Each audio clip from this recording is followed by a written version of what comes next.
पूरी नंदन तेरा वंदन करता हूँ संसार कदम तुझे बनाते प्रेम से तुझे बुलाते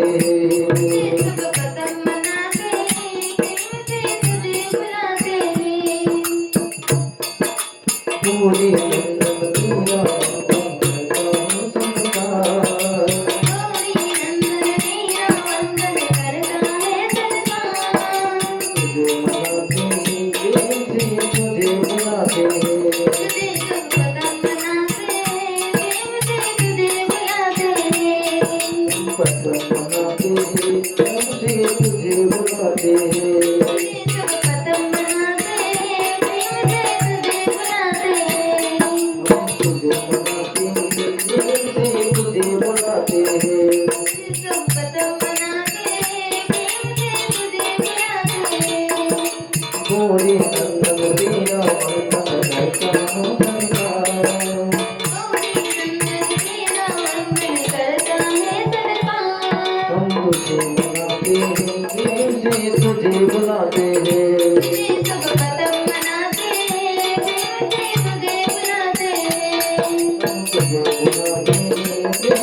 राधे राधे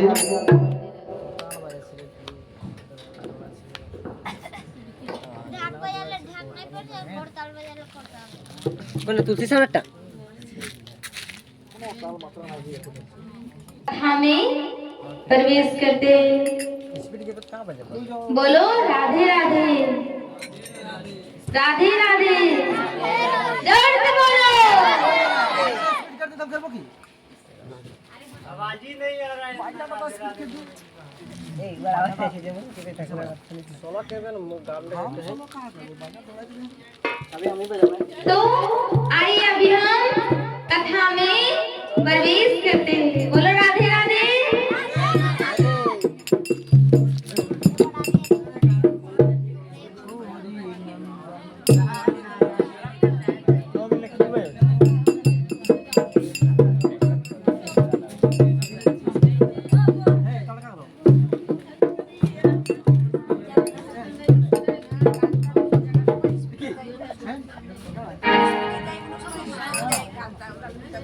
तो आइए अभी हम कथा में प्रवेश करते हैं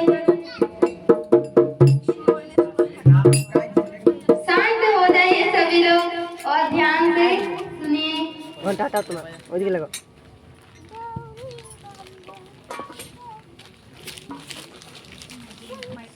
तो ये उस समय की कथा है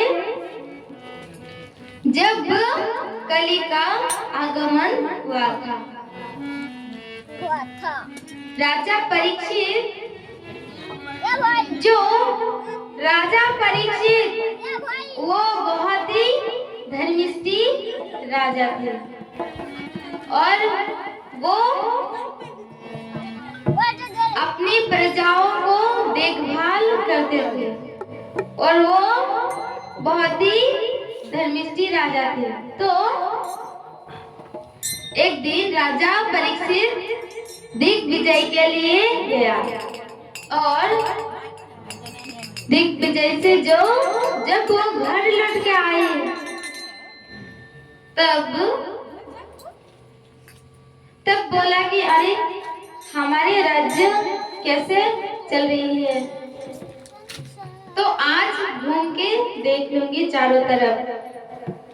तो राजा परीक्षित वो अपने राज्य को देखने के लिए वो निकल पड़े और निकलते ही देखा कि वो जंगल में गया तो जंगल में जाकर देखा कि एक धर्मव्यक्ति गाय और एक बैल दोनों आपस से बातचीत कर रहे थे। तो उसी को राजा परीक्षित चुप चुप के देख रहा था। तभी एक काला पुरुष, जो बहुत ही भयंकर और मोटे मोटे लाल लाल आंखें और पूरे शरीर काला वस्त्र धारण किए हुए, तो वो व्यक्ति आकर एक छड़ी से उस धर्म व्यक्ति गाय और बैल को मार रहा था। तभी राजा परीक्षित ने देखा, रे ये कौन है जो मेरा राज्य में आकर ऐसे ही दुस्साहस कर रही है। तब राजा परीक्षित पास में गए।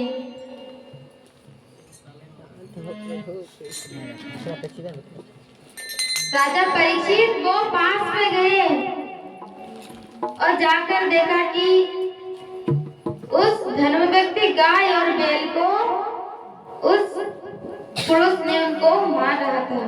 तभी राजा परीक्षित ने कहा कि यानी आप कौन हो जो मेरा राज्य में आकर मेरे ही प्रजाओं के ऊपर आप अत्याचार कर रहे हो, मेरे ही प्राणियों के ऊपर आप अत्याचार कर रहे हो, आपका इतना दुस्साहस। तो उस पुरुष से कहा कि कौन हो तुम? बोला कि मैं। तो उस पुरुष ने अहंकार से कहा कि मैं कली हूँ और अभी मेरा राज्य चलेगा। जैसे कि सत्य, त्रेता, द्वापर, कलयुग, सत्य के बाद त्रेता, त्रेता के बाद द्वापर, द्वापर के बाद कली। तो ये प्रकृति का नियम है जो सत्य, त्रेता, द्वापर के बाद मुझे आने के लिए जो कली, अभी ये मेरा राज्य चलेगा। तो राजा परीक्षित ने कहा कि आप यहाँ से लौट जाइए। कहा कि नहीं, मैं यहाँ से नहीं लौटूंगी। तो यहाँ से हट जाइए, नहीं तो मैं आपको मार दूंगी, राजा परीक्षित ने कहा। तो कली उनके चरणों में चला गया और जाकर बोला कि अरे हे राजन, आप तो एक राजा हो, तो एक राजा का कर्तव्य है जो प्रजाओं को देखभाल करना, लेकिन आप मुझे यहाँ से भगा रहे हो। इसीलिए एक राजा का कर्तव्य है कि प्रजाओं को देखभाल करना, तो इसीलिए मुझे एक रहने के लिए स्थान दीजिए। तो राजा परीक्षित ने कहा कि ठीक है, ध्यान से सुनो, कली को रहने के लिए स्थान कहाँ कहाँ पर दिया है।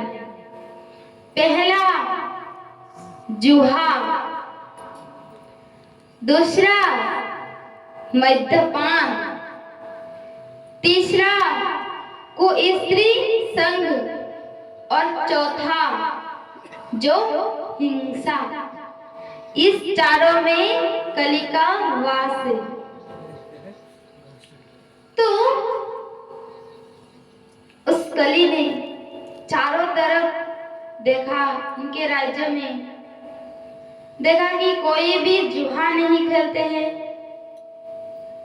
तो कोई भी मद्यपान भी नहीं करते हैं, कोई स्त्री संग भी नहीं है और कोई हिंसा भी नहीं है। तो ये तो आपके राज्य में है ही नहीं। तो इसीलिए जुआ में भी कली का वास है। जैसे कि जुआ इसीलिए नहीं खेलना चाहिए, जुआ में कली का वास है।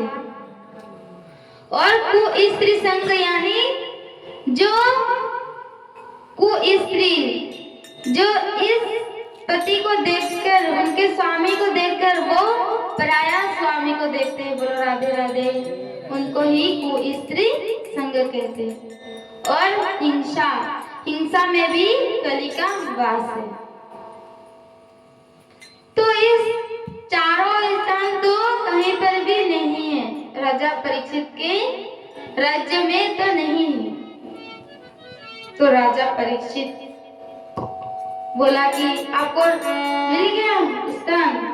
कली ने कहा कि नहीं,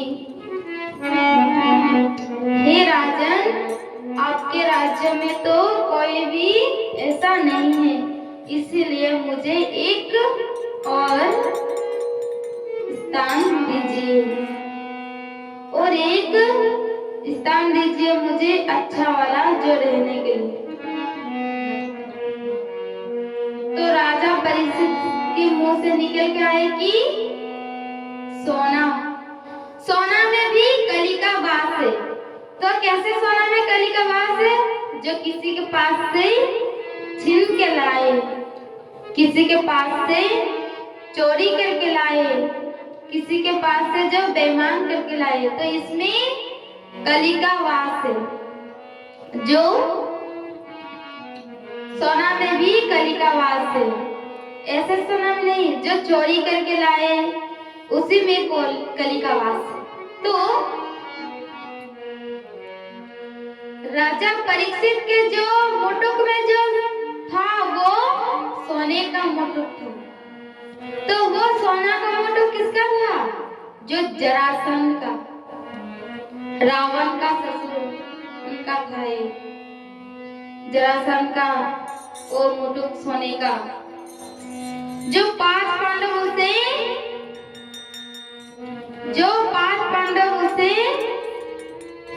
जीत के लाए थे। तो इसीलिए जो राजा परीक्षित के जो मुटुक वो सोने का था, उसी में कली का वास हो गया। बोलो राधे राधे। कली जाकर उनके मुटुक पे बैठ गई, और बैठने के बाद वो जोर जोर से हंसने लगे, और हंसने के बाद राजा परीक्षित के सिर धीरे धीरे भारी होने लगे। जो राजा कभी भी शिकार नहीं करते, वो राजा शिकार करने लगे। जो राजा उस राजा परीक्षित को अचानक भूख प्यास लगने लगे। तो राजा परीक्षित देखा कि कोई भी नहीं है, तो मुझे पानी पिलाइए, मुझे बहुत प्यास लगी है। तो जाकर देखा कि एक जंगल में एक कुटिया, जो उस कुटिया का नाम था सैमिक मुनि आश्रम। तो सैमिक मुनि के आश्रम में गए, तो देखा कि सैमिक मुनि समाधि लगाकर वो बैठे थे। कई सालों से वो समाधि लगाकर वो वहां पर बैठे हैं। तो राजा परीक्षित ने उसे देखा और देखकर बोला कि हे मुनिवर, मुझे पानी पिलाए, हे मुनिवर, मुझे पानी पिलाए। तो वो मुनि तो समाधि लगाकर बैठे, वो कैसे पानी देगा? हे मुनिवर, अगर आप मुझे पानी नहीं देंगे तो बहुत बुरा होगा, इसलिए मुझे पानी दीजिए। तो तब जाकर कली ने उनके मुटुक में जो विराजमान थे, तो कली ने कहा कि हे परीक्षित, आप तो एक राजा हो और ये मुनिवर आपको अपमान कर रही है, इसीलिए आपको पानी नहीं दे रही है। तो तब जाकर राजा ने सोचा, अरे मैं इतने समय से मैं पानी ढूंढ रही हूँ और वो नहीं दे रही है, तो मुझे कुछ करना पड़ेगा। तब जाकर राजा परीक्षित जो सैमिक मुनि के पास में ही एक मरा हुआ सर्प से डला हुआ था वहां पर। तब राजा परीक्षित उस मरा हुआ सर्प को उठाकर सैमिक मुनि के गले में डाल दिया और सैमिक मुनि के पास में ही एक गौमुख नाम का एक शिष्य ने देख लिया और गौमुख नाम का वो शिष्य ने देख लिया और देखने के बाद वो कहाँ गए, तुरंत अपने शिष्य जो श्रृंगी मुनि के पास गए, जो कौशिकी नदी में श्रृंगी मुनि स्नान कर रहे थे। श्रृंगी मुनि कौशिकी नदी में स्नान कर रही थी, तभी जाकर गौमुख नाम का शिष्य दौड़ते दौड़ते गया, हे श्रृंगी, हे श्रृंगी, श्रृंगी, श्रृंगी। तब श्रृंगी मुनि ने कहा, अरे आप इतने व्याकुल होकर क्यों आ रहे हो, क्या हुआ? हे गौमुख, आपका क्या हुआ? तो बोली कि बहुत बड़ा अनर्थ हो गया। बोला क्या अनर्थ हुआ? बोलो। बोला कि आपके पिताजी जो सैमिक मुनि, उनके गले में किसी राजा ने आकर मरा हुआ सर्प डालकर अपमान किया। तो तब जाकर श्रृंगी मुनि कुछ सोचा न समझा, वो नदी से जल उठाया और बोला कि मैं श्रृंगी, जिसने भी मेरे पिताजी को अपमान किया है मरा हुआ सर्प डालकर, वही मरा हुआ सर्प 7 दिन में तक्षक नाग होकर उस राजा को डंसेगा उनका, और डंसने के बाद उनका मृत्यु हो जाएगा। तब जाकर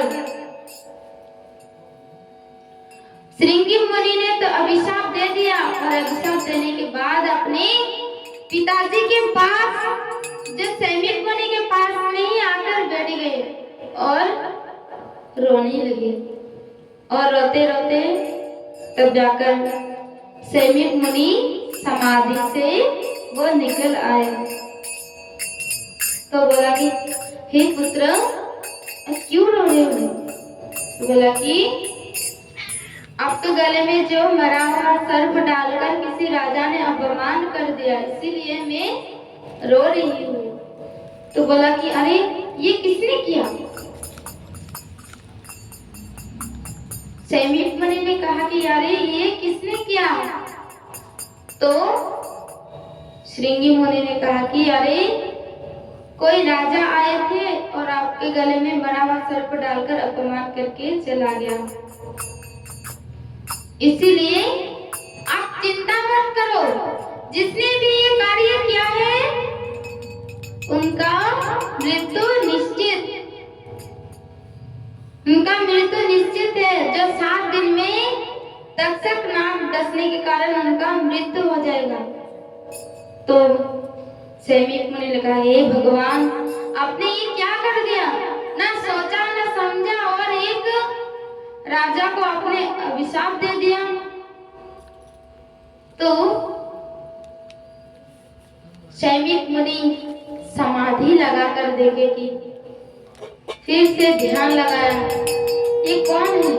तब जाकर ध्यान लगाया कि देखा कि राजा परीक्षित है, जो बहुत धर्मव्रती राजा थे। वो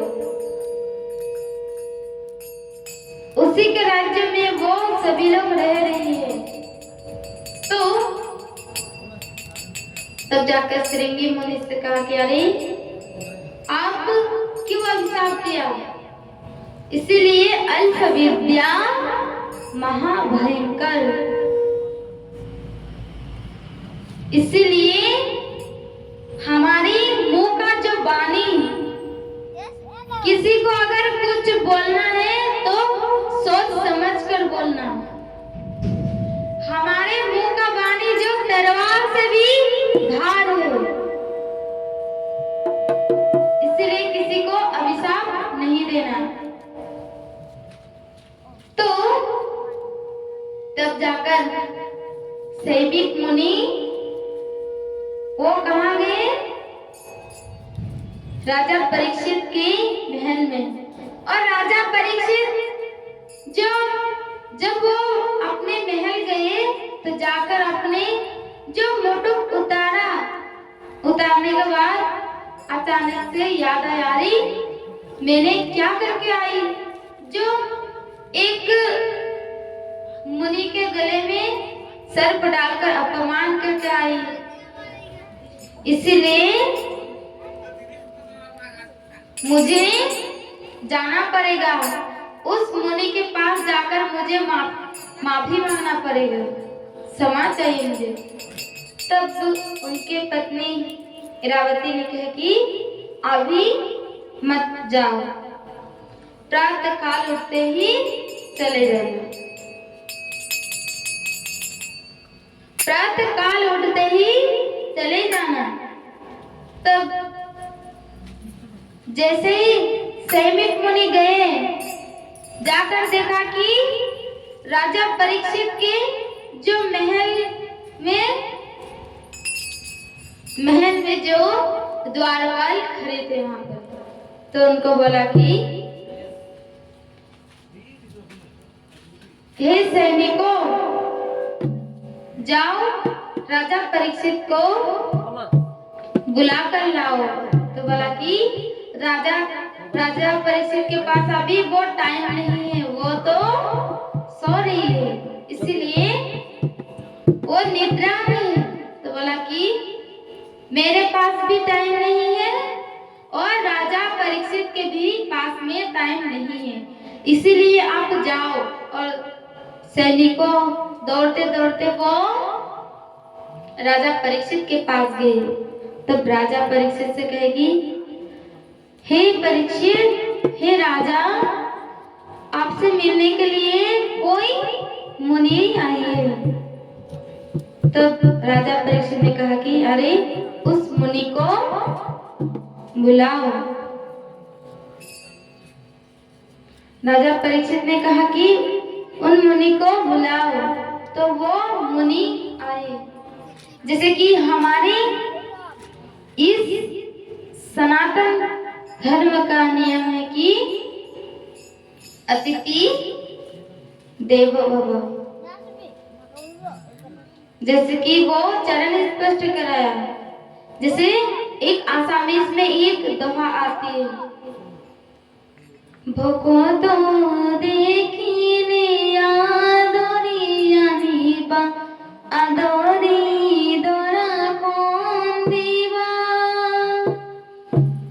पोदोरी मोरते चरण दुआई दीवा हे आई होबो भको तो रेवा राम राम हे आई होबो भको तो रेवा। तो जो उनको सेवा किया, राजा परीक्षित ने उनको चरण स्पर्श करवाया और कराने के बाद एक स्थान दिए वहां पर बैठने के लिए। तो सैनिक मुनि बैठ गए। तब राजा परीक्षित ने कहा कि अरे हे मुनिवर, मैंने इतना बड़ा पाप किया, घोर अनर्थ कर दिया, इसीलिए मुझे कुछ दंड दीजिए। देखा छे होचे। तो सैनिक मुनि ने कहा कि मैं आपको क्या दंड दूंगी, आपको तो अभिशाप मिल चुका है। जो मेरे पुत्र श्रृंगी मुनि ने आपको अभिशाप दे दिया, 7 दिन में आपका मृत्यु हो जाएगा। तो 7 दिन में आपका मृत्यु हो जाएगा। तब उनकी पत्नी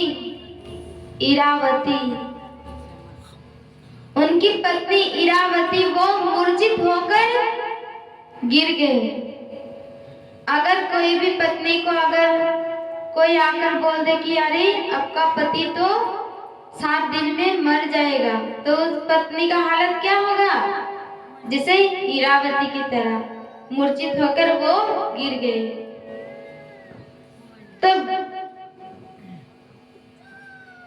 तब जाकर शैमिक मुनि ने कहा कि आपको कुछ भागवत का पाठ सुनना पड़ेगा, नहीं तो गीता का पाठ सुनना पड़ेगा, तभी जाके आपको मुक्ति मिलेगा। तब जाकर राजा परीक्षित अपने अपने जो राज सिंहासन अपने पुत्र जन्मांजय को दे दिया। और जन्मांजय को देने के बाद वो सारे प्रजाओं को छोड़कर वो कहाँ गए? जो मुक्ति ढूंढने के लिए गए। और जाते ही एक नदी के किनारे जो सुखदेव जी का आगमन हुआ। बोले सुखदेव जी महाराज की। तब जाकर सुखदेव जी का स्तुति गाया। यम प्रवजन्तमनपि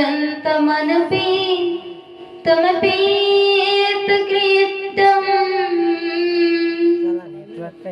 दैपायनः विरगा तरमाजावा पुत्रेति तन्मयतया तरवो विनीदो तं सर्वभूतहृदयं मुनिमानतस्मि। तब सभी लोग स्तुति गाया सुखदेव जी का। जैसे कि वहां पर सुखताल में सभी मुनि आए थे। भृगु मुनि, वशिष्ठ मुनि, संदीपनी मुनि और सभी आदि सभी मुनि वहां पर आए थे।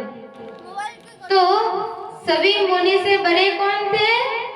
जो सुखदेव जी। लेकिन उनका एज कितना था? 12 साल का। लेकिन वो उनके ज्ञान से वो बड़े थे, इसीलिए सभी लोग उठकर उनका स्तुति गाए। तब जाकर राजा परीक्षित ने कहा कि अरे हे मुनिवर, मुझे क्या करना पड़ेगा जो मुझे मुक्ति मिलेगा? भृगु मुनि से जाकर के। तो भृगु मुनि ने कहा कि यज्ञ करवाओ। तो किसी ने कहा कि वेद का पाठ कराओ। तब जाकर तो किसी ने बोला कि भागवत का पाठ कराओ। सुखदेव जी ने कहा कि भागवत का पाठ कराओ, भागवत कथा सुनने से मुक्ति मिल जाएगा। तो सुखदेव जी कहे कि हे परीक्षित, आप मेरे पास आओ, हरि कथा में मन को लगाओ। मेरे तो केवल तुम्हारा आना होगा, 7 दिन में तो दुनिया मरेगी। कहते ना, हे परीक्षित मेरे पास आओ, हरि कथा में तो मन को लगाओ। मृत्यु केवल तुम्हारा न होगा, 7 दिन में तो दुनिया मरेगा। हे परीक्षित मेरे पास आओ, हरि कथा में तो मन को लगाओ। मृत्यु केवल तुम्हारा न होगा, 7 दिन में तो दुनिया मरेगा। हे परीक्षित मेरे पास आओ, हरि कथा में तो मन को लगाओ।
बोला कि हे परिचित तू मेरे पास आओ, हरि कथा में मन को लगाओ, मृत्यु केवल तुम्हारा न होगा, 7 दिन में तो दुनिया मरेगा।